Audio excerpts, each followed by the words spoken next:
So Muslims are invaders intent on replacing the white majority. So reads a monologue of hate posted online by Brenton Tarrant, the man facing murder charges in New Zealand after Friday's mosque killings. Islamophobia, is it a mirror image of the hate message that drives jihadi terror? Maria, why don't you start us off? Well, in some ways, you could say that there are things in common between these two, if you want to call them movements, in terms of the way that people are radicalised through the internet, through social media, the way they're kind of getting into people who are disaffected for all kinds of other reasons, especially young people. But I think we have to be very careful about talking about mirrors because, one, the way these things are talked about is very, very different. So that white supremacist attacks have been tended to be attributed to lone wolf actors, especially in America, whereas jihadi terror is always seen as part of this worldwide conspiracy. And also historically, I think we really have to think about the difference. You can trace the white supremacists all the way back to colonialism, to the Aryan myth, to all of that, and more recently to Jim Crow in the American South, the book The Great Replacement, published by Renaud Camus in France in 2012, which was referred to by the shooter in New Zealand, as the title of his manifesto, is part of a sense of white anxiety and sense of threat all over the West. So I think they are very, very different, even though some of the methods of radicalisation are the same. Ian, you've just come back from Iraq and Syria and you've been talking to a lot of the partners of fighters who have been there in those IS territories. What's your sense of how careful we need to be about using that word mirror, or whether it's useful to think about some similarities? I think certainly there are issues, as you've just mentioned, about the type of person who might be drawn to this sort of extremism of any kind, particularly foreign people who are joining a war going on in the Middle East. How do they get radicalised? What are the methods for doing it? What sort of person becomes attracted? How do we deal with it? I think there are lessons to learn there, which do have mirrors on both sides. Equally, of course, what's happening in the Middle East is very clearly to do with local politics as well. And that's very different to these sorts of issues we're seeing. But I think the other thing that's very clear is that I don't think Islamophobia is taken nearly seriously enough as an issue. It's seen, Baroness Wassi famously said it's the dinner party, acceptable form of racism at dinner parties. Baroness Wassi, who was a government minister for the Conservative government. Exactly. And I think she's right. There is an acceptability of it. There's a tolerance of it. We see it in the media with commentators who basically are being racist or extremely bigoted, and they're tolerated. We see it in terms of the discussion going on. We see it with the way it's used on technology.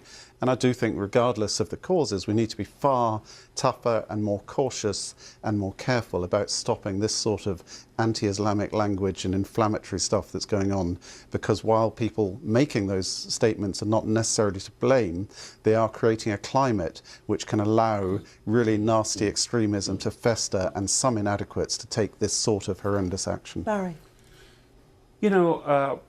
I do agree, but I would like to drag your attention to a very important development.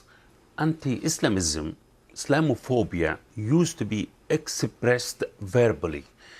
Now, I think we are in a new stage, using arms, killing against Muslims. This is a huge development here. This could actually drag us to another counter revenge. So this will play to the hands of radical Muslim organization if they storm our mosque and kill our people. So we are justified to go and storm their churches and kill their people. This is the danger here. Before, there used to be Islamophobia. It used to be in the social media only, but now there are people carrying guns, or 5 guns actually, and storm 2 mosques and kill 50 people. It is a precedent here.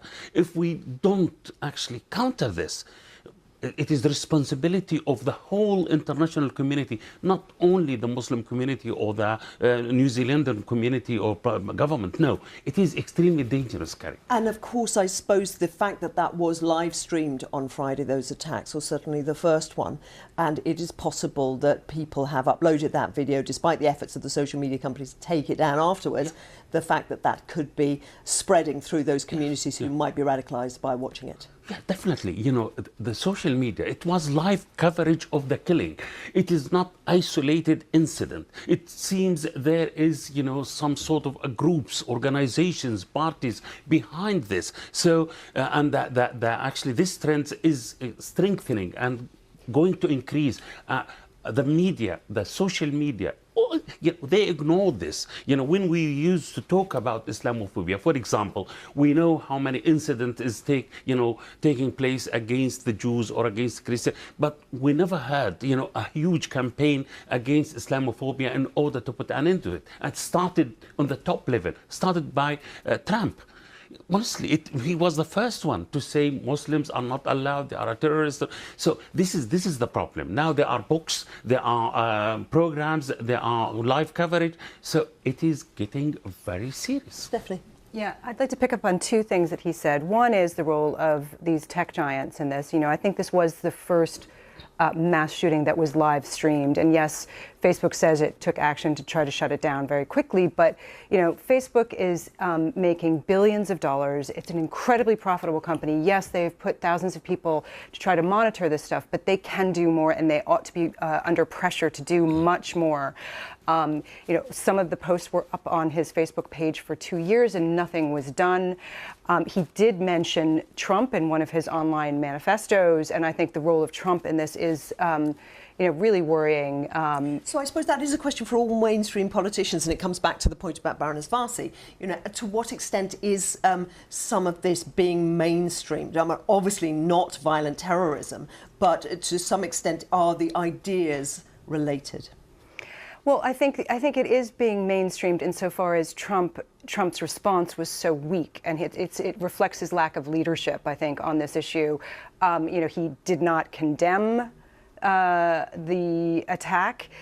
He said that there was not some global movement of right-wing extremism. Instead of condemning it, he just expressed his warmest sympathies and best wishes. He did express condolences. Yes, but I mean, it was without not mentioning Muslims. It was not a strong, forceful condemnation that you have seen from other world leaders, and I think that is viewed as almost like a de facto, you know, approval of it. I mean, he needs to be condemning it in much stronger terms. He didn't use the word terrorism.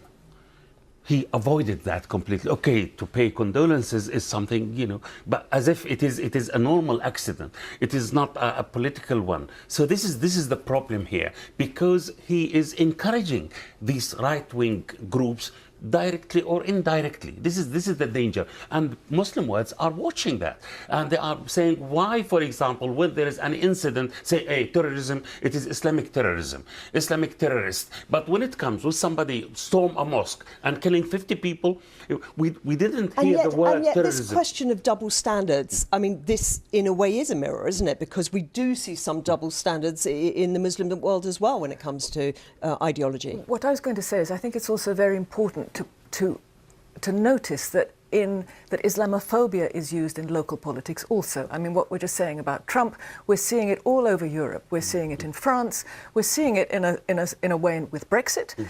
And I was recently in eastern Poland, where there was a march supposedly to commemorate soldiers fighting against the communists, in which one of the chants was not atheist, not Islamic, Polish Catholic. You know, what is that about? Again, these movements are being sheltered by the ruling Law and Justice Party in Poland. And in Hungary, we have a leader who presents himself as the leader of the Judeo-Christian fight back. And, you know, it's really terrible. And also, let's contrast. Judeo. Well, let's contrast also with Trump's behaviour with George Bush after 9/11, where, you know, obviously George Bush is far from being the perfect president, but he did at least go out and reached out to the Muslim communities within America and made a really passionate, strong, powerful statement about embracing Muslim people as part of America, and that's the sort of thing we just don't see again, from. We've seen in New Zealand. We're going to have to move on because our next